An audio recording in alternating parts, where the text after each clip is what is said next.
কবির, নাও তোমার এই মাসের স্যালারি। স্যার আমার মাস তো এখনো শেষ হয় নাই, এত আগে স্যালারি দিয়ে দিলেন?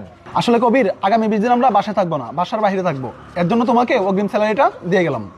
আপনাকে অসংখ্য ধন্যবাদ স্যার। ঠিক আছে। ভাইয়া তুমি না বলছিলে আমাকে শপিং করে দিবা? আসসালামু আলাইকুম। ওয়ালাইকুম সালাম। স্যার কিছু মনে করবেন না, আমি ছোট বাড়িকে আজকে একটু শপিং করে দিয়ে আসি। আচ্ছা ঠিক আছে, যাও।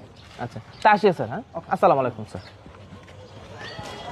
দেখছিস ভাইয়া, ওরা আসলে ছোট লোক। তুই টাকাগুলা দিলে আর নিয়ে গেল, একবার গুনেও দেখলো না। আমি তোকে আগেই বলছিলাম এরা বিশ্বাসের যোগ্য না, ওদেরকে যত টাকাই দিবে তত টাকাই নিয়ে যাবে, ওরা কখনো তোকে টাকা রিটার্ন দিবে না। আরে বোন, তুই একটু অপেক্ষা কর। কবিরকে আমি চিনি, ও খুব ভালো মানুষ। ও কেন টাকা গনে দেখি নাই, গনে দেখলে অবশ্যই অতিরিক্ত টাকাগুলা রিটার্ন দিয়ে দিবে। হ্যাঁ বলছে তোকে টাকাগুলা রিটার্ন দিবে। তার যদি টাকা রিটার্ন দেওয়ার ইচ্ছা থাকতো তাহলে তুই যখন টাকাগুলো তার হাতে দিয়েছিলে টাকাগুলা গুনে অতিরিক্ত যে টাকাগুলা তোকে রিটার্ন দেওয়া যাইতো, টাকা তো রিটার্ন দিলই না। আর দেখ ওই দুজন হাইটে হাইটে চলে যাইতেছে। এই ভাই এলাকাটা দত্ত, টাকা এখানে বেশি বেশি লাগতেছে। এই দেখ দেখ, দাঁড়িয়ে দাঁড়িয়ে টাকাগুলো এখন গন্তাছে। এই টাকাগুলো কখনো রিটার্ন দিবে না। আমি তোকে আগেই বলছিলাম যে এতগুলো টাকা ওকে দিস না। আরে তুই শুধু শুধু ভাবছিস, দেখবি টাকাটা গোনার পরে অতিরিক্ত টাকাটা ঠিকই রিটার্ন দিয়ে দিবে। শুন, আমি ভুল ভাবছি না। এখনো তোর মতন এত সহজ সরল মানুষ এই যমুনায় আছে, তোকে না দেখলে আমি বিশ্বাস করতে পারতাম না। এই টাকা তো স্যার অনেকগুলো টাকা বেশি দিয়ে দিছে, স্যারকে ভুল করে দিয়ে দিল।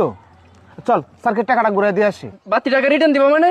এই বাতি টাকাতে আমার একটা মোবাইল কিনে দিবা? আরে না, তুই নে কি কর, এই টাকাতে মোবাইল কেনা যেত না। এই স্যার এই টাকাগুলা আমার ভুল করে বেশি দিয়ে দিছে, এই টাকাটা এখনই ঘুরাই দিতে হবে। তুই না আমার সাথে চল।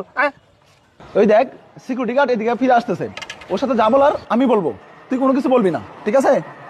স্যার আমার একটা কথা ছিল স্যার। কি বলবি বল। আরে তুই কিছু বলিস না তো, ওর সাথে আমি বলি যা বলার। আরে তুই আগে চুপ থাক, ও কি বলে আমি আগে শুনতেছি। বল কি বলবি। ম্যাডাম আমি এই জন্য আসছিলাম, আমার যে বেতনের টাকাটা দিয়েছেন আমার মনে হয় আপনারা ভুল করে আমার কিছু টাকা বেশি দিয়ে দিচ্ছেন। আরে না না, তোকে ঠিক টাকাই দিয়েছি। না ম্যাডাম ভুল করতেছেন, আমি ওই জায়গায় টাকাটা গুনলাম, টাকাটা গুনে দেখলাম যে টাকা কিছু বেশি আছে। আমার স্যালারি তো 20,000 টাকা, আপনারা এখানে 25,000 টাকা দিয়েছেন। দেখছিস, তোকে আগে থেকেই বলেছিলাম, ওকে আমি খুব ভালো করে চিনি, সে অন্য টাকা মেরে কেনা। কবির খুব সৎ মানুষ। স্যার আমি তো আপনাদের কোনো কথা বুঝতে পারতেছি না, আবার বলতেছেন আমি খুব সৎ মানুষ, আমি অন্য টাকা মেরে খাই না। স্যার আমার তো মনে হচ্ছে আপনার এই টাকাটা ইচ্ছা করে বাড়িয়ে দিয়েছেন। হ্যাঁ, তোকে ইচ্ছে করে টাকা বাড়িয়ে দেওয়া হয়েছে। ইচ্ছে করে টাকা বাড়িয়ে দিয়েছেন, কিন্তু কেন? তোকে টাকা কেন বাড়িয়ে দিয়েছি তোকে আমি বলতেছি। তোকে একটু আগে বলছিলাম না যে আমরা দুই ভাই বোন দেশের বাহিরে যাব 1 মাসের জন্য। বাহিরে থাকাকালীন এই বাড়ির দেখশুন করার জন্য শুধু তুই একাই থাকবি।